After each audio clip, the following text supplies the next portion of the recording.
And we're live. Welcome to the Corona Shift, the podcast that asks performers how they're getting by when the bars are all closed and the shows are all canceled.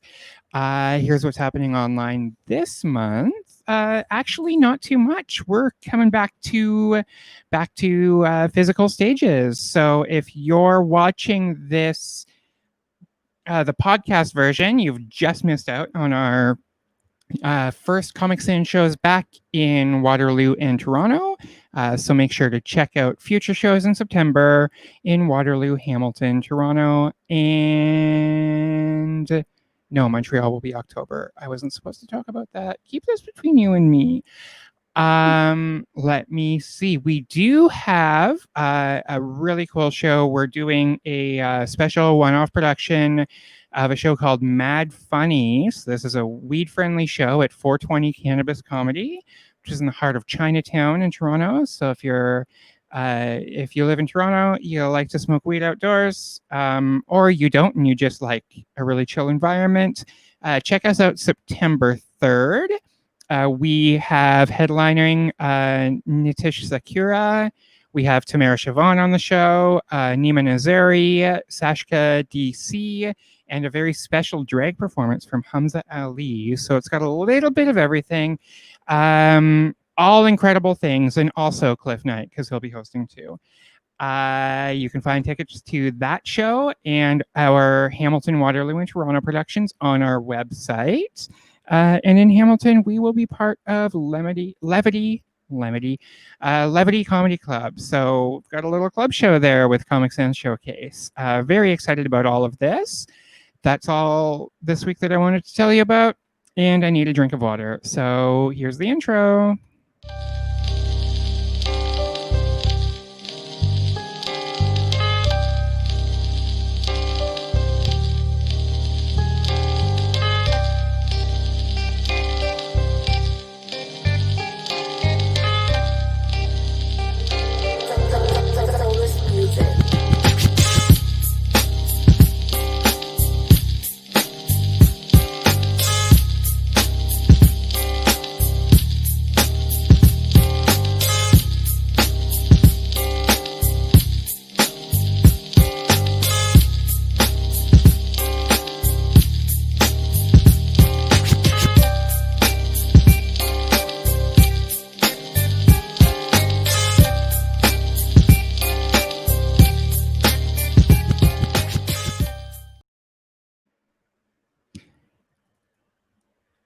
All right. Oops.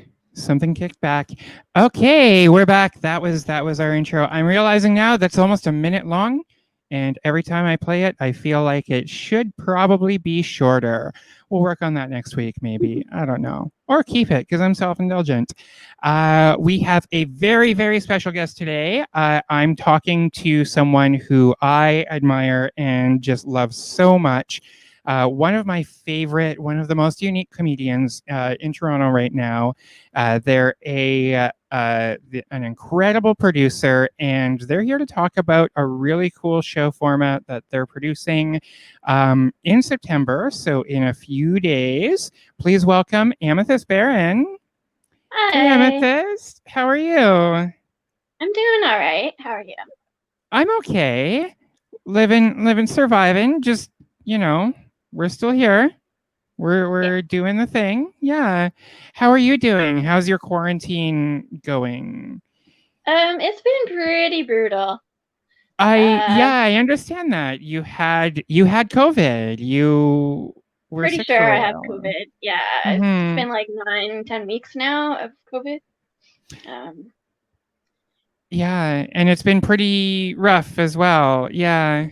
Oh. Yeah, at times it's been okay. At times, and I've been lucky. Like it hasn't been very in my lungs a lot. So which is good because I have asthma. But like every other symptom you can get, basically, I have had pretty bad. Even some that I guess they didn't even really know were COVID related. So Yeah. That's fun. Yeah. And sorry about your hospital nightmare too. I was following that, and it's just so frustrating when there are barriers to access to healthcare. That's something that just I think is completely unacceptable, but we'll save that for another time. Yeah. Yeah, let's get comfortable here. Yeah, it's funny talking to people about quarantine because it's hard to be like, well, what did you get up to, or like, what's new with you? Because we all know, like, nothing, just Yeah. nothing. Um, yeah, so I have a couple questions for you to talk about sort of your experience and all of those things. We know a lot of people are picking up weird hobbies, and like everyone's making sourdoughs and stuff like that, which I don't get. Like, yeast is everywhere and people are hoarding. I don't understand that human um that sort of human instinct to hoard specific things like toilet paper and Hmm. flour and things like that, when like there's people are still making bread at the stores. Like, there's always bread at the Yeah. stores. I don't know Yeah. about toilet paper shortages because we have a bidet. No need to brag. Don't mean to brag, but yeah, that solved that problem entirely. Um, yeah, we've all found ourselves with like a lot of time on our hands, and looking for cool and interesting ways to fill that time. I made the sourdough, of course. I've started printmaking and sculpting and things like that too, which Oh, is nice. great. Do you have any weird or quirky hobbies that you've picked up over the quarantine? Not really weird or quirky. I finally started gardening, which has been nice. Oh, Growing some, gardening. yeah, growing some vegetables and stuff. And I've played a lot of Animal Crossing, and I've watched a lot of Netflix because I've been very sick. It's just been hard to do anything else, honestly. Yeah, yeah, absolutely. What are you gardening? What are you growing? I'm growing cucumbers, lettuce, and pot. Oh, and tomatoes. Nice. Yeah. Um, you're growing pot? Yeah. How is that? My neighbors are growing pot in our backyard. We have a shared backyard, and it just I've always heard it was really complicated and finicky, but like people are doing it at home now. Is it a whole process? Like, If you get like if you want to do it well, it's very complicated and like you need very expensive soil and all this stuff. But I'm like I had seeds that I got in weed that I bought, and I was like, might as well bury them. yeah, So yeah, I'm just doing it for fun mostly. Like I'm not trying that hard. I've also been really sick, yeah, so I haven't of had much time to course. devote to it. So You're not yeah, gonna you're not gonna time the lighting and all of those things and tend to it. So cool, yeah. like a little hobby pot farm. It's wonderful living in Canada that we can do It is that. nice. Yeah, it's nice. So we can talk about that too. Yeah, we can just talk openly about it and we can have it in our backyards, and like that's cool. Yeah, it's great living in Canada. It's great that weed is legal. Like, I don't smoke. I enjoy edibles on occasion. But yeah, I don't smoke, but I love just, that weed shows are out and that I love the culture and all of those things. Ironically, now that it's legal, I've noticed that, lining up for grocery stores and stuff like that, we now have to buy everything the way we used to buy drugs. Um, but but weed you can just order online now. That's great. So can you tell me a little bit about yourself, like pre-comedy? What brought you to comedy? What were you doing before? So I like honestly it was disability and like mental health activism, and peer support that brought me to comedy. I learned how to do stand up actually through a mental health peer support program. So it was like you would check in every week, like everyone would go around in a circle and check in with how they were doing. And then they would teach comedy for like an hour and a half or something. And then at the end, we would like check out and say how we were feeling. But Oh, yeah, great. and they taught us how to do stand up. They like made us stand in front of the microphone every week so we get used to it and stuff like that. So that's Oh, actually how I learned how to do stand up. that's so cool. I didn't know that. And I've always been like, comedy is so therapeutic and it helped me with like my transition and with all of these things. And um I felt like that was like my little secret. but the more and more I talk to comics and hear about their experiences and where they're coming from, it seems to be very common where people were like, I just needed to talk about some shit, or I just needed to process and like face a lot of these things, and stand up was a great outlet. So I'm glad to hear there are Yeah. like formal programs for that. Yeah, and like stand up's great because you can take something like for me it was like a lot of trauma that I took and Mm-hmm. like turned into jokes and made it funny and like something that brought me joy instead of just this horrible thing that happened. So, yeah. Yeah, yeah, and it takes the power out of it a little bit when Yeah, there's like a traumatic experience, or an experience or something that you know are uncomfortable with. You deflate that power and that control it has over you by getting it out there, making it funny, and having people laugh over it. I love that. absolutely. Um, so yeah, that was like why stand-up comedy. Uh And how do you feel that the quarantine and the pandemic has changed your stand-up comedy? Obviously, and not being able to perform, are you still writing quite a lot? Are you? I was before I got ill. I was writing. I was doing like Skype or Zoom meetups with people where we write, um, have little joke workshops. I haven't really been doing that in the past like couple of months because I've been sick, but I want to get Mm-hmm. back to it for sure. Yeah. I liked at first how it kind of changed things and like it was easier to meet friends to write than it used to be. Like, you used to have to like try to arrange somewhere to meet and work out schedules and stuff, and it was just easier for a while. I liked it. Yeah. And now you can meet comics from like New York or Philadelphia or Chicago or wherever. Like I have Yeah, comics in Vancouver and like the East Coast who do my shows and things like that. So you get to know those people who are also stuck at home and looking for yeah, writing partners and stuff like that. Um, so it sounds like for you, at least, and in your experience, like it's made comedy a little more accessible, especially being ill and especially being in quarantine. Like it still has those opportunities. yeah. Um, Definitely done shows where I've been like fully very, very sick and probably shouldn't have been doing a show. Would not have been right. doing it if it was live, but I was able to because I was like literally sitting in my bed, like, yeah, Mm-hmm. Mm-hmm. And I know for me as well, I have a lot of like I'm going back to live shows, and it's harder to get myself to motivate myself to leave the house and go out into the world because of like social anxiety and things like that. So yeah, it's been so much easier where it's like you don't have to leave the house and you don't have to wear pants or shave your legs or any of those things, you know? It makes it a yeah. little easier. Um, are there any lessons, or is there anything that you hope continues when the pandemic is over? If the pandemic ever is over? So like I hope that like more courses are available online for people because it's just for accessibility, it's so much better.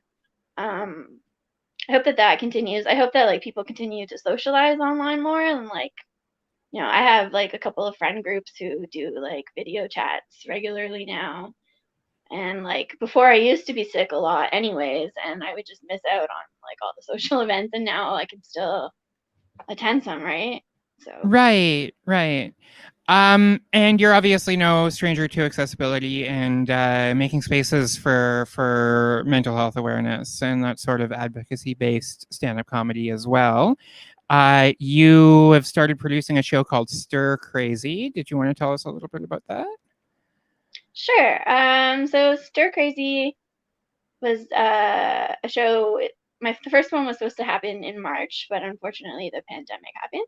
But it was going to be an accessible, pay what you can comedy show that featured comedians who were mad, psychiatrized, crazy, and or disabled. It was going to be like a fully accessible venue. We had ASL interpretation that we were going to have for it. I was very excited. It will come Mm-hmm. back eventually when it becomes safe, I think, for people, who might have compromised immune systems to be out again. But Right. yeah, yeah, it was really Yeah. exciting. I was very excited about it. I know, and it was such a great project, and it was a big undertaking as well. Um, I mean, I guess from a producer's perspective, when you hear about having an ASL interpreter and having these accommodations, um, and catering to audiences with barriers and who require accommodations, I think it's really important that you're doing that because producers see it as an obstacle or an additional chore or an additional task, but you're showing like it can be done. You can do all of this. And that's what I love about the concept for Stir Crazy. Not only is it highlighting that demographic of people, but it's also showing that like it's kind of our responsibility to make sure that audiences can get to shows, and Yeah, that's on the job of the producer, and you're leading by example, and I love that, so thank yeah, you thank for you. doing that. um can you tell me a little bit about what it's like as a disabled person in the comedy community in Toronto? It's it can be difficult. Like for me, like the physical barriers aren't as great for me as they are for lots of other people, but even still, like I have a hard time. Some of the comedy clubs have really uncomfortable chairs, even like forget like let alone the stairs leading into them that a lot of people can't do. Um, they also have like very uncomfortable seating a lot of the time. Um, it hasn't like physically been such an issue for me, but I think as like somebody with mental health issues, it can be challenging sometimes. Mm-hmm. Are you More. comfortable speaking on that a little bit, or? um, I don't know. Just there. I mean, there's still a lot of like ableist jokes being told. There's that. And it can just be. I don't know. I don't know. It can be Right. hard. People don't always like it if you're like vocal about ableism and stuff like that. Right. Again, it's people who are doing the bare minimum who feel like it's an additional obstacle or an additional thing to look out for and adding to their job. Even though like you decided to be a producer, nobody put you in this role. Um, yeah, and I think that's really important to touch on, and that's obviously something I'm passionate about. Is one, I talk about accessibility in my productions a lot, and accessibility not just being physical accessibility, but environmental accessibility, social accessibility. I want to discourage and avoid having processes of intimidation or not welcoming someone into an environment or onto a show just because of their identity or their history of mental illness or anything like that. And I think that should be at the core of accessibility. It's not just, oh, how are we going to get this wheelchair down a set of stairs? It's Yeah. how are we going to treat people when they get there? How are we Yeah. going to make sure people are comfortable and safe? And that is 1,000% a producer's responsibility. Mhm. Um, yeah, absolutely. So we have a lot of different factors here making comedy difficult for a variety of people. And we have the quarantine and we have limited venues and spaces. We have accessibility issues on a whole range. Um, and I think you have taken a very exciting approach and a really innovative approach to this as well. So you're working on a new production. Um, Yeah. yeah. Why don't you tell me about that? So it's called Nook Smiles Tickets. Animal Crossing comedy, I think is the title. Um, And basically, I want to do a comedy show in the game Animal Crossing New Horizons, which is a very popular game right now. And I've been playing it a lot while I've been sick, which is what motivated me to want to do it. Part of the game is you can like decorate spaces and stuff. So like you can I've set up a room in one of my houses on my island to look like a comedy club.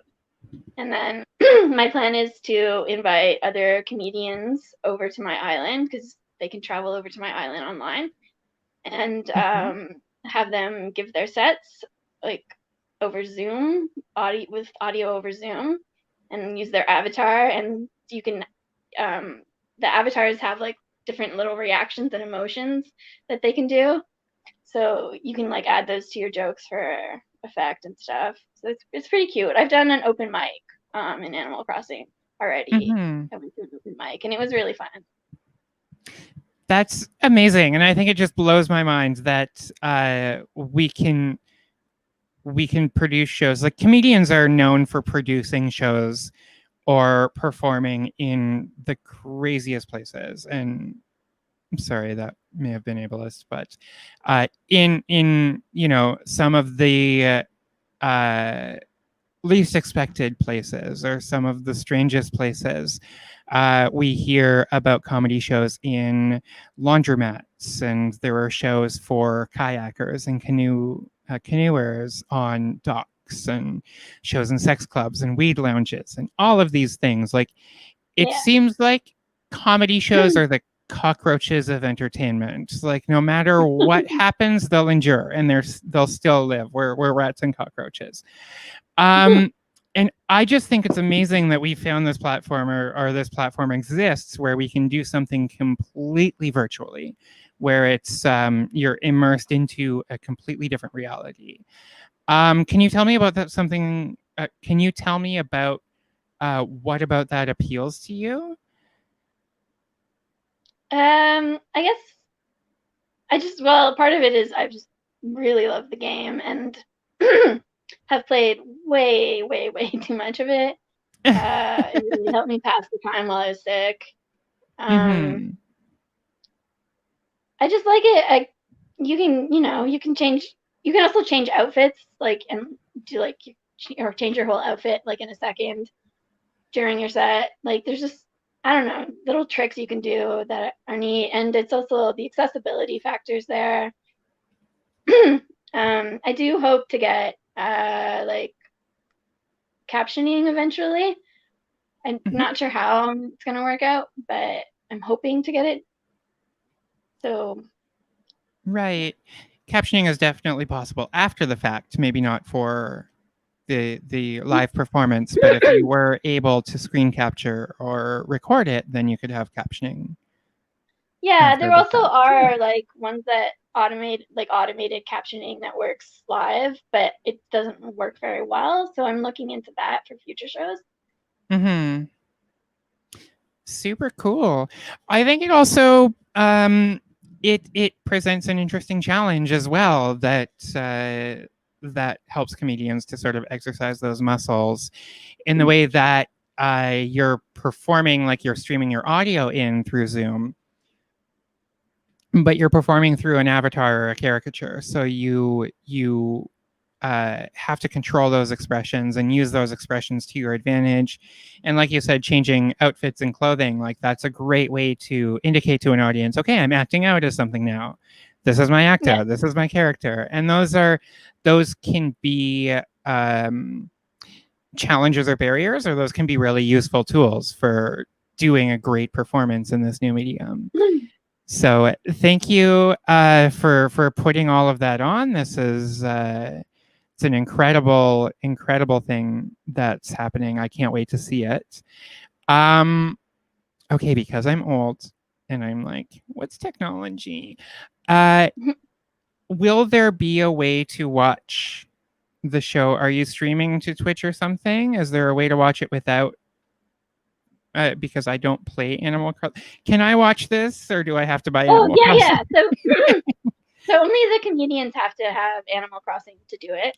Okay. I will stream it onto Zoom, and so video from the game will be streaming onto Zoom, but the audio of the comics will be streaming with it. So like they'll tell their jokes with their avatar will be on screen.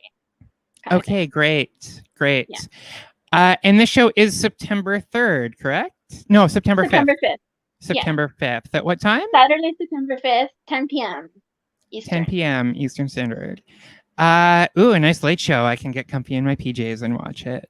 That's really, really exciting. When this episode comes out, we'll post the Zoom links and everything, and all of the promo materials and all of that as well. Is there anything else you'd like to promote? Anything else coming up, or? No, that's the big thing right now. That's it. That's the really important thing. Ashley Cooper is the headliner. I'm very excited. I don't have my full lineup finalized yet, but I have Ashley Cooper headlining, and I'm very, very excited to have her. Yeah, Ashley's so great. So great. And that makes me so happy. She'll be doing a show on that platform because she's such a gamer too. This is going to be her element for sure. Yay! All right. Thank you so much for talking to me and for taking this time. I'm really excited to see this show, and I hope for its success. Are you? If it is a big success, are you going to do it again? Absolutely. Yeah. I hope it works. Yeah, and I hope that like I can get comics more from like different places around the world to do it because people play it everywhere. So right. They're finding more people. Yeah. Yeah, and location is irrelevant because everyone can join in. Yeah. That's super exciting. All right. Thank you so much for your time, Amethyst. It was such a pleasure talking to you. Thanks for having me. Of course. Enjoy the rest of your day. You too. Take care. And that was Amethyst Barron, everybody. If you're watching this live and you want to revisit this, make sure to find us on Spotify or Apple Music or Google Play. We're on all the platforms. We also will have a video version of this episode and more on our YouTube channel. This show comes out the 28th. If you are listening to this show, make sure to check out the video version on YouTube, subscribe and like, and all of those fun things. We always appreciate your support. Also, I just want to tell you about my Patreon. So if you are enjoying this content, our live shows, our virtual shows, anything we're streaming onto Twitch, and you want to be a part of it, you can subscribe to my Patreon, and for as little as $3 a month, you can access exclusive benefits, behind the scenes, early access to this show, VIP benefits to live shows, discounts on the store for tickets and merchandise of 10 to 50%. All of those cool things, articles that go up, photos from photo shoots and headshot shoots, just everything. If you're a fan of me or the show, we definitely appreciate the support, and all of the money that goes out, that comes in through Patreon, goes back to supporting queer comedy and comedy productions through the Comic Sans Network. So please feel free to check that out.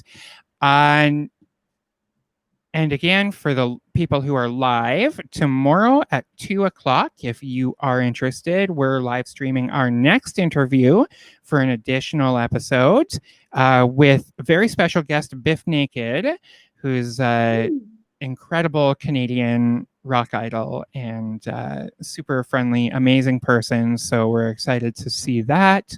I'm excited to sit down and chat with her.